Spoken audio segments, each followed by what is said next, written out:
Bismillahirrahmanirrahim. Allahumma salli ala Muhammad wa ali Muhammad.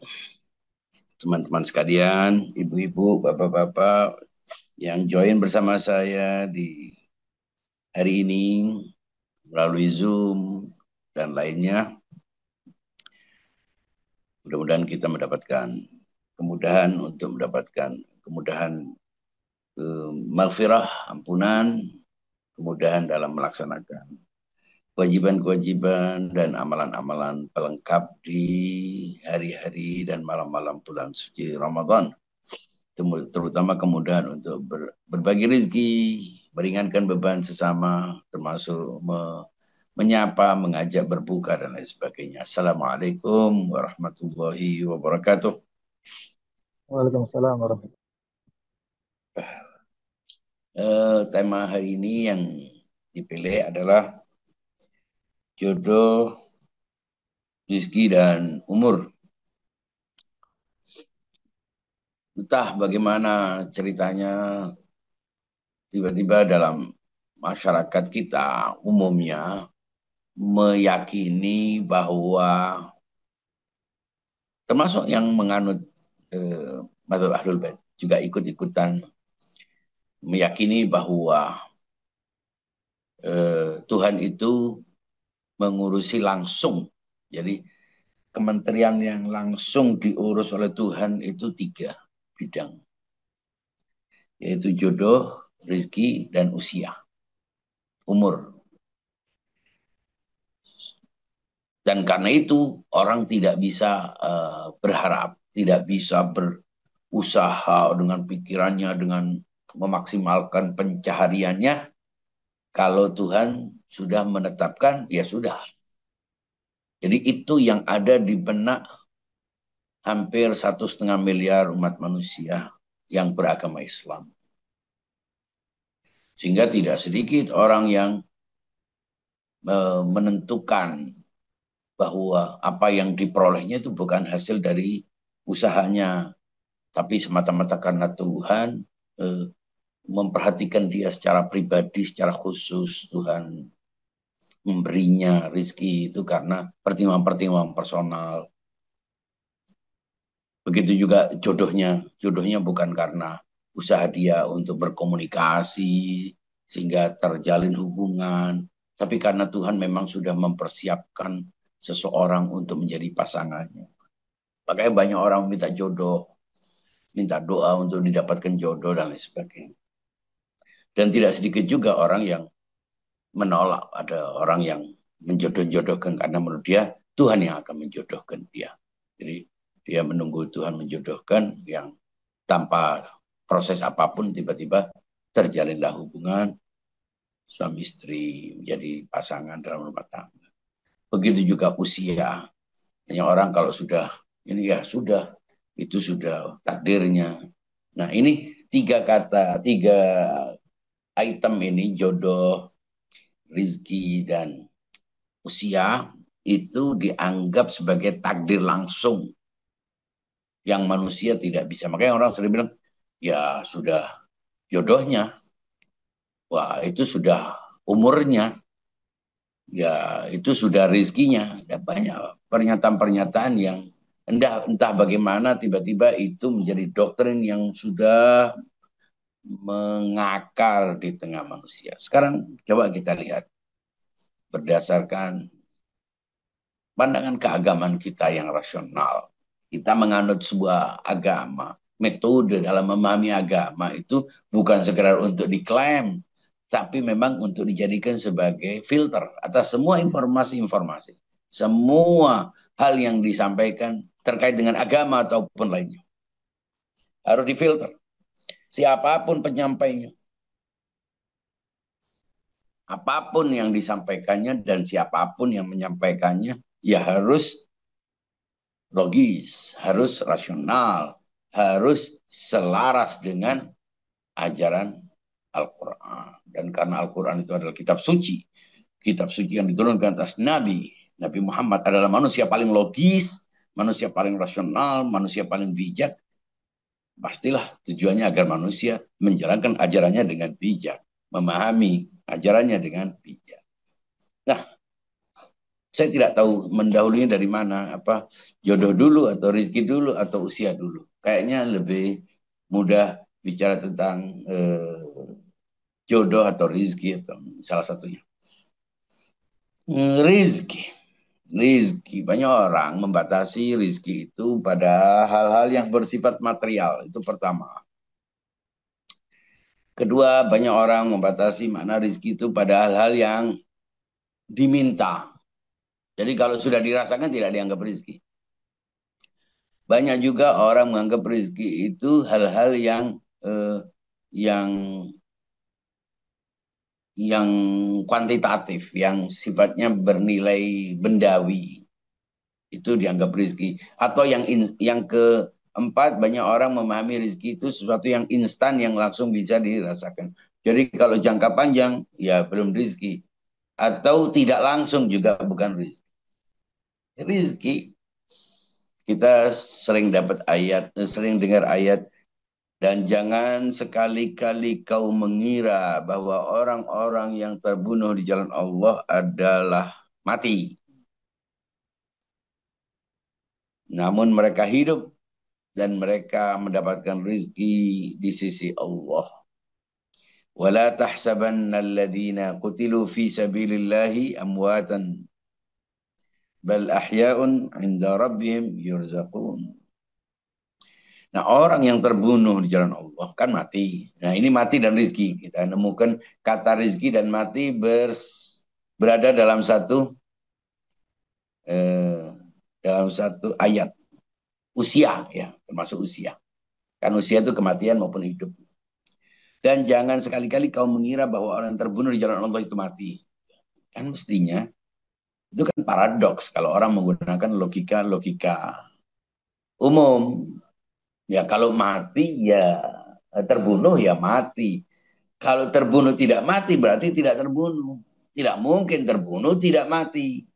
Nah ini ayat mengatakan kita tidak boleh berpikir satu kali pun untuk mengatakan bahwa orang-orang yang terbunuh dengan semangat pembelaan kepada ajaran Allah, kepada agama Allah, kepada kebenaran, kepada keadilan, dengan semangat itu tidak boleh, bukanlah mati. Nah, itu kebingungan kita memahami. Bagaimana kita bisa memahami terbunuh tapi tidak mati? Apa mungkin orang kata terbunuh tidak mati? Ternyata tidak semua kematian itu, tidak semua terbunuh itu mati dan tidak semua mati itu terbunuh. Kalau kita pahami dari ayat ini, ya banyak orang yang tidak terbunuh tapi mati. Banyak pula orang mati tapi tidak terbunuh. Itu artinya mati punya banyak definisi. Kalau terbunuh di jalan Allah hidup. Makanya ayat ini bukan hanya melarang orang berpikir sedikit walatah dan jangan sekali-kali mengira. Mengira. Artinya tidak boleh kita mengira. Satu kali pun tidak boleh mengira bahwa orang yang terbunuh di jalan Allah itu mati.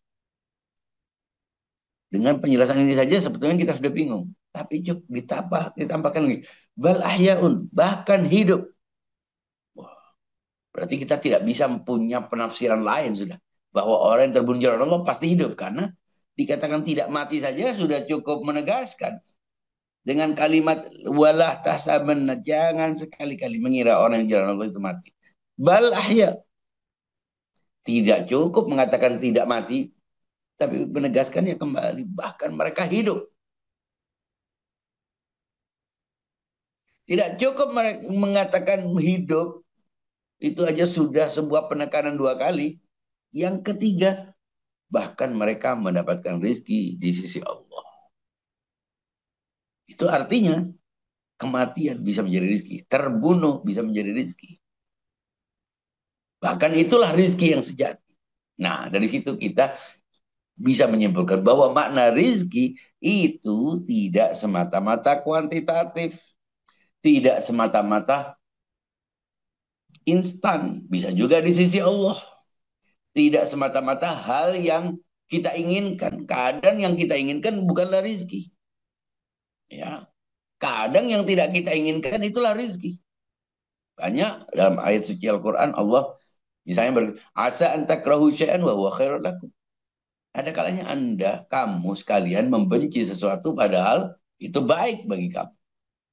Wa asa tuhibbu syai'an. Kadang pula kamu menyukai sesuatu padahal itu buruk bagimu.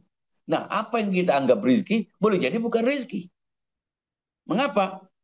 Ya karena kita membatasi mana rizki. Kita sering membatasi rizki itu bendawi. Rizki itu instan. Rizki itu yang kita ketahui. Rizki itu yang belum kita rasakan. Rizki itu yang tidak kita... ya itulah makna rizki. Sehingga yang menyenangkan itu rizki. Padahal kalau kita lihat dari ayat ini, bila terbunuh di jalan Allah saja dianggap rizki, berarti banyak hal yang terlihat seperti bagus belum tentu rizki. Dan banyak hal pula hal-hal yang buruk bagi kita, di mata kita, itu ternyata rizki. Tidak ada yang lebih buruk bagi manusia lebih dari kematian, apalagi terbunuh. Nah itu artinya kaya belum tentu rizki. Miskin belum tentu lawan dari rizki. Mengapa? Kalau orang terbunuh itu kan dianggap sebagai nasib sial, kemalangan, dan lain sebagainya. Tapi justru bisa dapat rizki.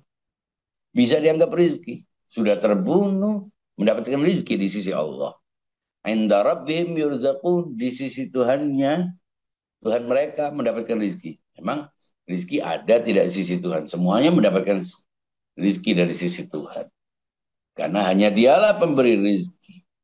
Maka dari itu, rizki perlu kita ekspansi maknanya dengan pandangan dunia tauhid yang kita miliki, dengan mengikuti agama Rasulullah Shallallahu Alaihi Wasallam yang rasional, yang direpresentasi oleh manusia-manusia bijak yang suci, mestinya kita memperluas makna rizki. Bahwa rizki itu adalah sesuatu yang baik, yang membuat kita menjadi lebih baik, itulah rizki. Entah itu kadang tidak menyenangkan, mungkin tidak menyenangkan, mungkin merugi. Kita justru merugi, tapi itu baik. Sehingga kaya miskin belum tentu netral kaya miskin. Apakah baik? Kalau kekayaan itu membuat seseorang dermawan, berkorban, membantu banyak orang. Oh, ini kekayaan bagi dia adalah rezeki. Sebaliknya, bila kekayaan itu membuatnya arogan, pelit, menghina orang, eksklusif, membeda-bedakan orang dalam perlakuan, dalam komunikasi. Kekayaan dia adalah bencana bagi dia. Karena tidak membuatnya menjadi lebih baik. Tidak membuatnya menjadi lebih baik. Begitu juga kemiskinan. Tentu yang dimaksud dengan kemiskinan itu tidak kaya. Tidak, artinya orang yang memang miskin karena bukan karena males, bukan karena apa, tapi memang dia maksimal sampai ke situ, kemampuannya di situ, modalnya tidak banyak, situasi sistemnya yang buruk dan lain sebagainya. Apakah itu bencana? Enggak, kebanyakan manusia ingin kaya dong, pastilah. Karena dengan itu banyak kemudahan. Tapi ada juga orang yang tidak merasa perlu untuk mencari kekayaan. Ya, bagi dia cukup itu sudah kalimat. Sebetulnya kalimat ghani dalam bahasa Arab itu artinya cukup, bukan kaya. Kalau kaya itu sari. Nah, kemiskinan bisa juga menjadi bencana, bisa juga menjadi anugerah, bisa juga menjadi rezeki. Gimana? Dulu dia waktu masih kaya, dia lupa diri, dia sombong, dia tidak peduli, dia hedonis, dia rakus misalnya. Tiba-tiba bangkrut. Orang bisa bangkrut. Kekayaan bisa hilang dalam sekejap. Apalagi dalam situasi sekarang ini. Kelihatan terhormat dengan dasi, dengan ini tiba-tiba pakai baju oranye. Tiba-tiba mendekam di penjara, tiba-tiba dikecam oleh masyarakat, oleh netizen. Dalam sekejap orang bisa berubah. Dari berkuasa yang kelihatan hebat, yang kelihatan berwibawa, bisa meringkuk di dalam penjara, bahkan dihukum mati. Pangkat-pangkat, bintang gemintang di pundak. Jadi tidak ada artinya bila dalam sekejap. Allah sudah menegaskan. Yanzi'ul mulka mimman yasha. Allah bisa mencabut kekuasaan atas nama apapun. Bisa dalam sewaktu-waktu menjadi ulama, menjadi penceramah yang disegani, viewernya banyak, penggemarnya banyak, ngomong apa saja seperti bagus. Padahal yang diomongin nggak masuk akal. Tiba-tiba dalam kejap tercoreng namanya karena perilaku negatif. Nah, kemiskinan pun demikian. Bila dengan kemiskinan dia akhirnya sadar, dia akhirnya justru rendah hati, dia lebih peduli. Bahkan dengan kemiskinannya dia masih bisa membantu orang lain. Oh, kemiskinannya adalah rezeki. Ya. Sebaliknya, bila orang dengan kemiskinan dia menjadi culas, menjadi orang yang menghalalkan segala cara, menjadi pendengki, menjadi kemiskinan adalah azab dan kebanyakan orang tidak tahan dengan rezeki ini. Makanya Imam Ali berkata, kadal fakru an yakuna kufra. Kefakiran itu mendekati kekafiran. Banyak orang tidak tahan. Banyak orang tidak tahan. Makanya orang banyak juga bercanda. Kalau kekayaan dan kemiskinan itu adalah cobaan. Ya Allah, cobalah aku dengan kekayaan. Padahal cobaan dengan kekayaan lebih berbahaya. Banyak orang ketika masih miskin bercita-cita membantu ini, ngomongnya ini dan itu. Begitu dia kaya, dia langsung ngeblok semua nama orang. Nggak peduli terhadap orang, dia menghindari, nggak pernah hadir pengajian, nggak pernah tanya keadaan. Jadi bisa aja orang berubah dengan uang. Uang bisa mengubah. Memang bukan uangnya sebetulnya mengubah, tapi mindset orang tentang uang itu segala-galanya. Maka dari itu, janganlah harta menjadi tujuan. Dia adalah kendaraan, tapi bukan tujuan berjalan. Yesus pernah berkata, jangan jadikan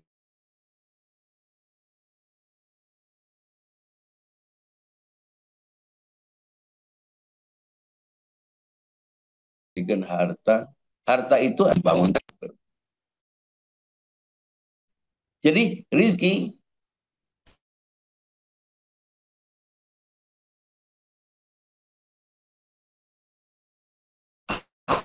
apakah rizki ditentukan oleh Tuhan? Tiga hal ini, segala yang di alam ini ditentukan oleh Tuhan. Artinya dikendalikan oleh Tuhan. Artinya Tuhan menciptakannya dan Tuhan menetapkan sebuah sistem bagaimana alam ini berproses. Nah itu perbedaannya. Apakah Tuhan day to day mengurusi setiap hal-hal yang spesifik? Ini itu bayangkan sibuknya Tuhan. Apakah yang dimaksud dengan Tuhan mengatur itu artinya Tuhan menentukan, itu artinya menentukan aturan hukum yang hukum itu sendiri adalah undang-undang yang ditetapkannya. Menurut hukum akal, Tuhan itu tidak bersinggungan dengan hal-hal yang partikular, yang personal, karena itu membatasi dirinya.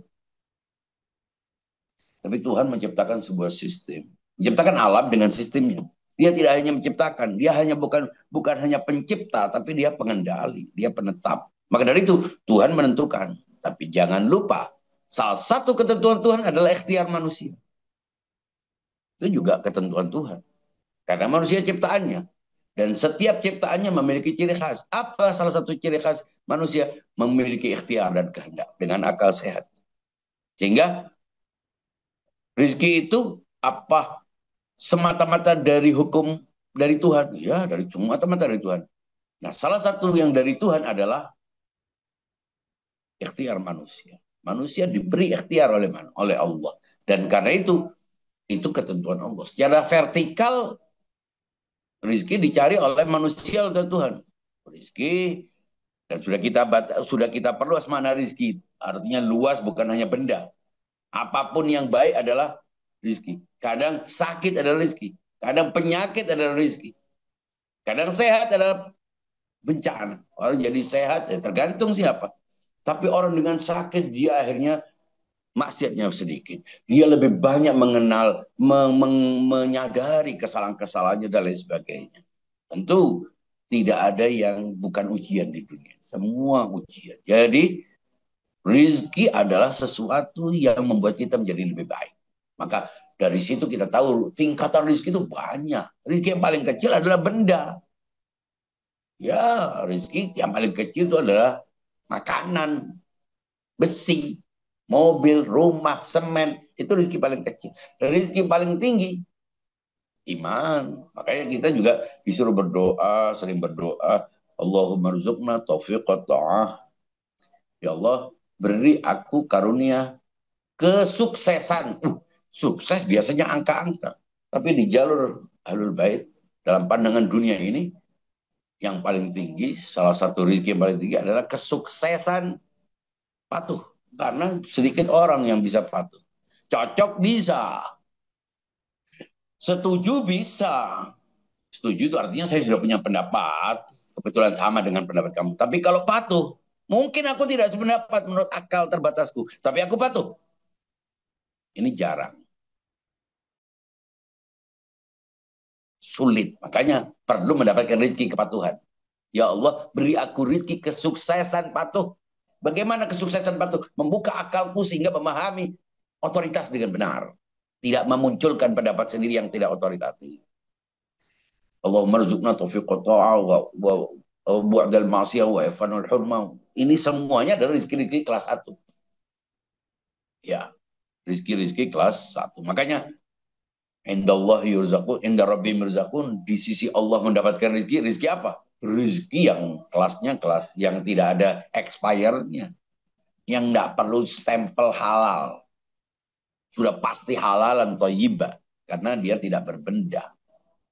Nah, apakah kita siap menerima rezeki itu? Tergantung. Kalau ada orang memang jangkauannya sudah mencapai sesuatu yang baik, karena itu karena kaya itu bukanlah rezeki, harta tidak otomatis menjadi rezeki, nggak perlu diiri dan belum tentu positif, tidak perlu kita bingung. Kalau ada orang kehilangan, orang juga bangkrut, kita juga tidak perlu mencibirnya, karena boleh jadi itu adalah rezeki baginya. Tergantung bagaimana kita. Andaikan kekayaan itu pasti baik, ya Nabi mestinya mencari kekayaan, karena itu kesempurnaan. Andaikan kekayaan, andaikan hidup sehat, tak tersentuh oleh debu-debu itu baik, mestinya Imam Hussein nggak mencari kematian. Kenapa perang? Kenapa luka? Kenapa berdarah-darah? Tapi itu justru yang dicari. Luka, darah, terbunuh. Itu adalah rezeki. Makanya Imam Hussein menjadikan itu sebagai cita-cita. Lau lam yastaqim dinu Muhammadin illa biqatli faya suyufu qudini. Jadi dari situlah kita perlu memperluas makna rezeki secara luas. Anak adalah rezeki. Kalau anaknya tidak membuat ayahnya buruk, tidak membuat ayahnya menjadi hambanya.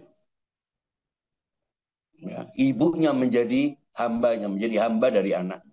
Atau sebaliknya, menjadi hamba, jadi Tuhan bagi anaknya. Anaknya seolah tidak punya pendapat, tidak berhak, seolah-olah anaknya adalah propertinya. Semuanya tergantung. Bisa menjadi rezeki, bisa menjadi, kan Allah berfirman, wala nabluwannakum bisyai'in minal khaufi wal ju'i wa naqsim minal amwali wa thamarati.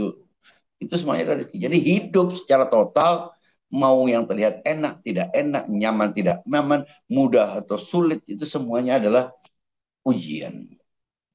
Dan ujian yang paling berat adalah ujian yang menyenangkan. Karena itu membuat kita lebih mudah lalai.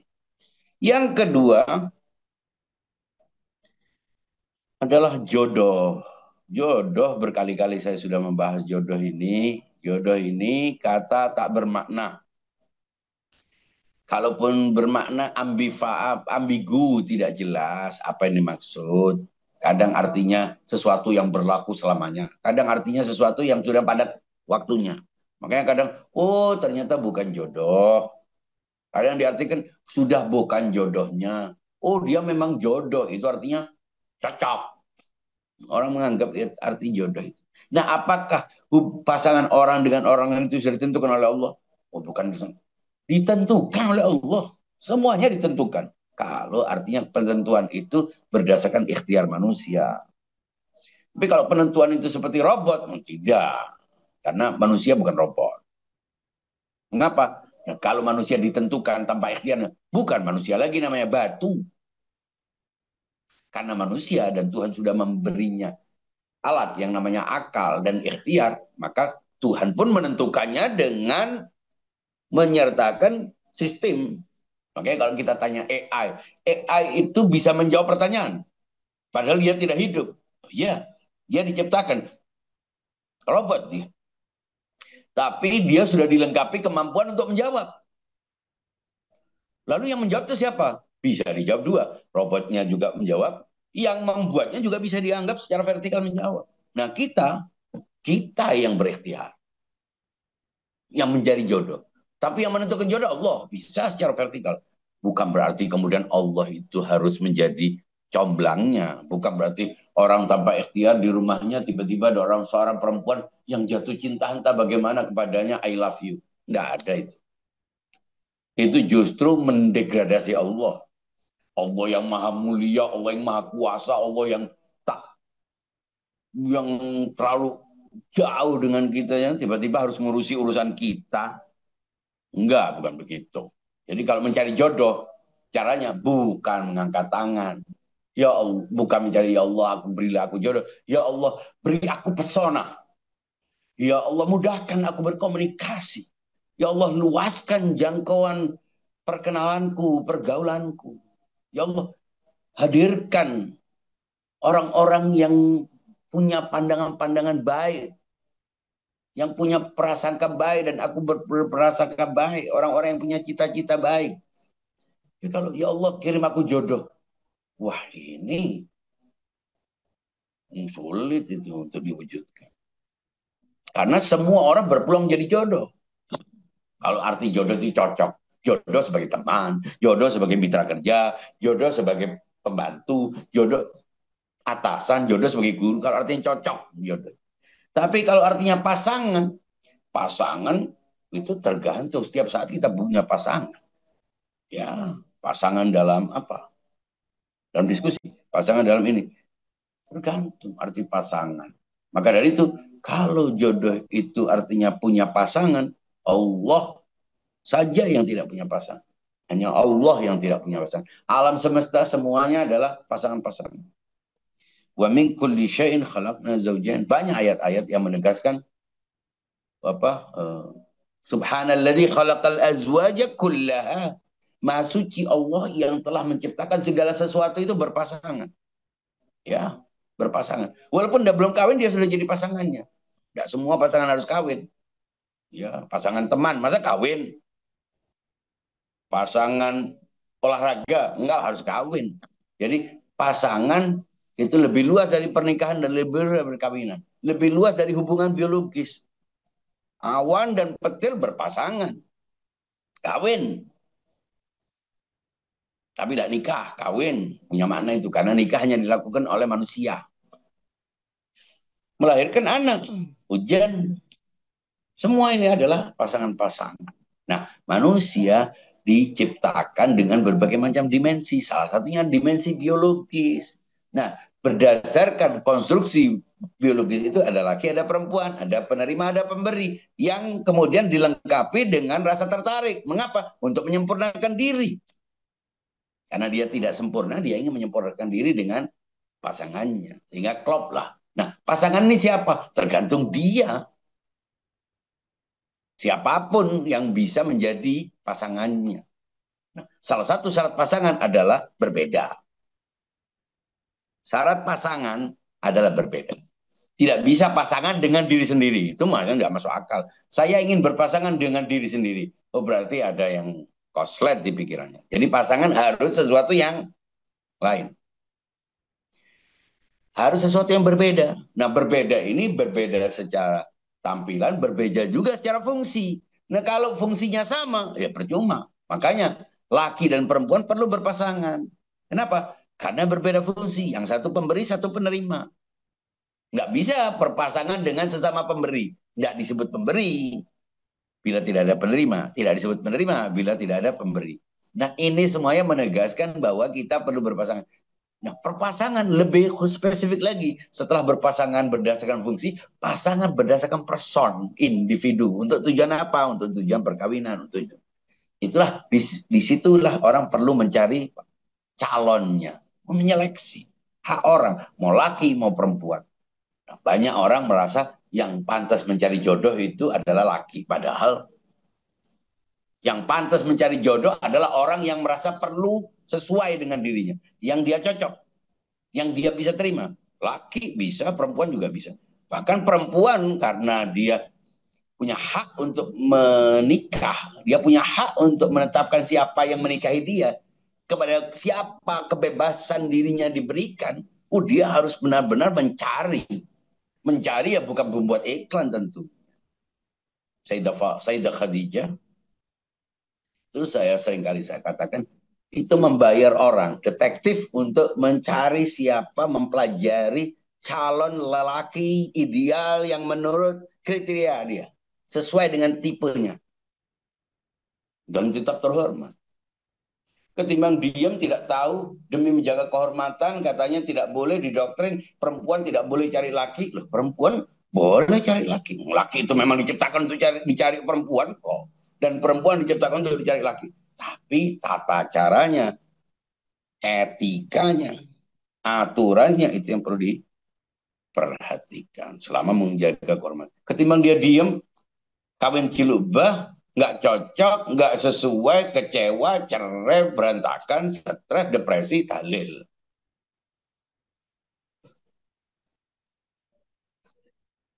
Yang ketiga adalah usia. Usia.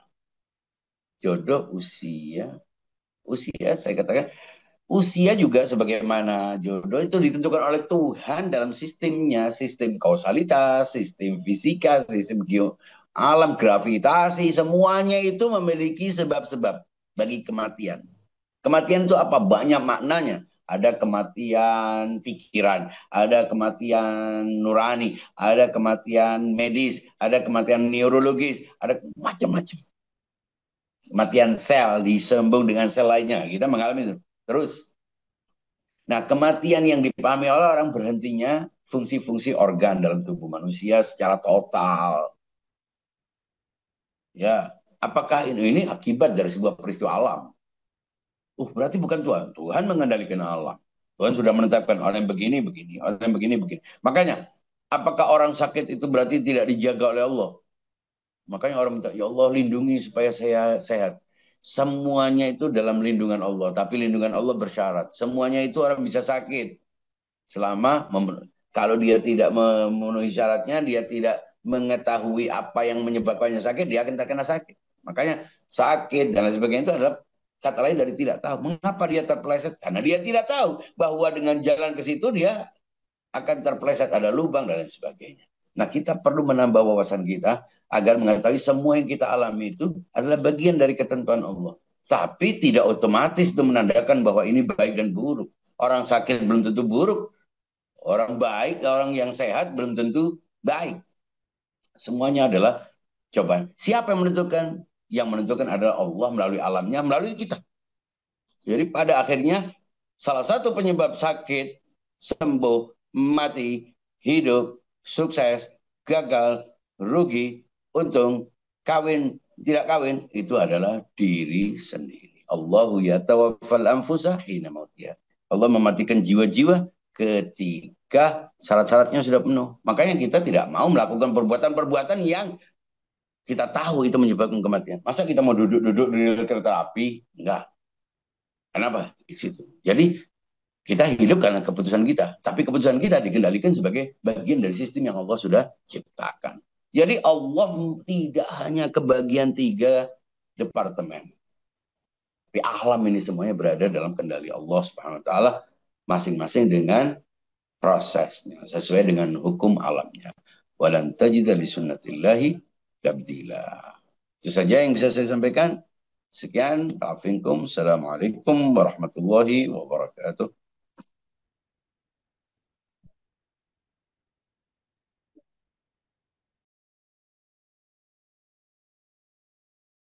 Waalaikumsalam warahmatullahi wabarakatuh. Terima kasih Ustaz atas paparannya. Kita buka tanya jawab. Silakan Bapak Ibu. Jika ada pertanyaan, dibuka saja langsung mikrofonnya atau bisa juga ditulis di chat.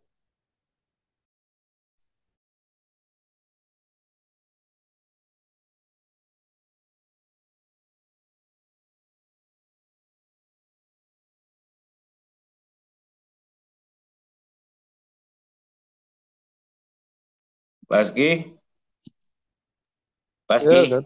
Sam- Ya Ustaz, sambil jalan Ustaz. Afwan. Oh, iya. Baski menuju ke anu ini ke Condet ya. Ya Ustaz, Nanti sampai ketemu di sana Ustaz. saya jam 6 baru gerak. Apa Ustaz? Oh, mudah-mudahan Ditanya nggak Ustaz. hujan. Ya Iya, silakan. Assalamualaikum warahmatullahi wabarakatuh. Ustaz, Waalaikumsalam. Oh, Ustaz Segap. Waalaikumsalam. Ya, Masya nah, Allah. Oke, Fadal. eh, rezeki itu suatu yang hakiki atau yang relatif, Ustaz? Artinya sesuatu itu bisa disebut rezeki, tapi pada saat yang lain dia tidak disebut rezeki, malah bencana begitu, Mas. Oke, Ustaz. Ya, betul. Pada dirinya sebetulnya rezeki. Apapun di alam ini adalah rezeki. Semua yang diciptakan oleh Tuhan itu rezeki sebenarnya. Tapi itu rezeki secara pada dirinya. Ada rezeki pada relasinya. Nah, yang sering dilihat oleh orang itu pada relasinya. Ya, karena berefek negatif terhadap dirinya, dianggap itu bencana. Karena berefek positif terhadap dirinya, dianggapnya itu adalah rezeki. Jadi sebetulnya adalah semua adalah rezeki. Semua yang ada di alam ini rezeki. Api itu rezeki, air itu rezeki. Ya, semuanya rezeki. Ular itu rezeki, apapun semua itu adalah rezeki, tergantung pada dirinya adalah rezeki. Tapi juga bisa melihatnya berdasarkan relasi-relasi manfaat. Kalau berdasarkan relasi manfaat, ada rezeki, ada bukan rezeki. Tapi sebagai sebuah yang diciptakan, ya rezeki. Karena ada yang bisa ada yang memanfaatkan. Jangan kira kecoa itu sepertinya sia-sia, tapi itu adalah rezeki. Ada yang memanfaatkannya, ada yang bagian bila tidak ada kecoa di alam ini, ada yang kurang, ada yang tidak seimbang, kumbang dan lain sebagainya. Ada sesuatu yang karena itu alam pasti memanfaatkan itu. Allah tidak mungkin menciptakan sesuatu yang tidak ada gunanya. Dan karena tidak ada gunanya, semuanya rezeki. Subhana apa? Ma khalaqta hadza batila. Jadi nggak ada yang batil, tidak ada yang sia-sia, tidak ada yang buruk. Semua yang diciptakan Allah. Gitu Ustaz Segap, menurut anak. Lalu apakah rezeki itu disebut rezeki ketika membuat manusia semakin sempurna? Atau kalau enggak, oh dia bukan rezeki malah itu Bukan rezeki bala baginya. Bukan rezeki baginya ya. baginya. Ini rezeki yang relatif. Iya, Tapi maksudnya secara gitu. umum sebenarnya ya, ketika tidak menjadi baik baginya, apa yang dia terima itu tidak rezeki. Artinya dia tidak memanfaatkannya, tidak berguna baginya. Buat apa? Jadi sia-sia, bahkan menjadi sarana keburukan baginya.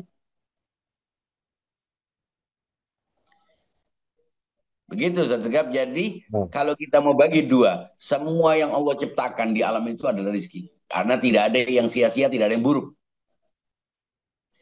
Kemudian ada pembagian lagi. Rezeki berdasarkan efek dan manfaat, bukan secara eksistensial. Kalau secara eksistensial, apapun yang ada yang diciptakan Tuhan baik. Dan itu rezeki. Rezeki bagi-bagi masing-masing yang selaras dengan itu tentunya. Kemudian rezeki berdasarkan untung dan rugi efek setiap orang. Nah, itu kalau berefek baik, itu rezeki. Kalau berefek buruk, itu adalah bukan rezeki baginya. Tapi bagi orang lain, dia rezeki. Karena musibatu qaumin inda qaumin fawaidu. Kegagalan bagi orang itu pada saat yang sama ketika ada orang gagal, ada orang sukses. Ketika ada orang rugi, pada saat yang sama ada orang yang untung. Pasti, tidak mungkin semua di dunia ini bareng-bareng untung. Tidak mungkin.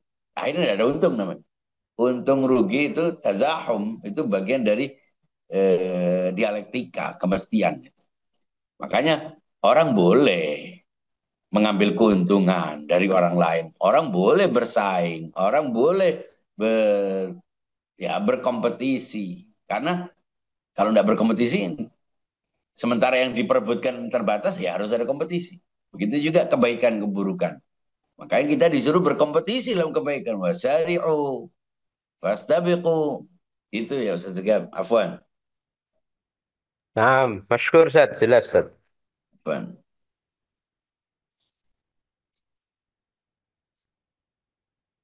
Rizky,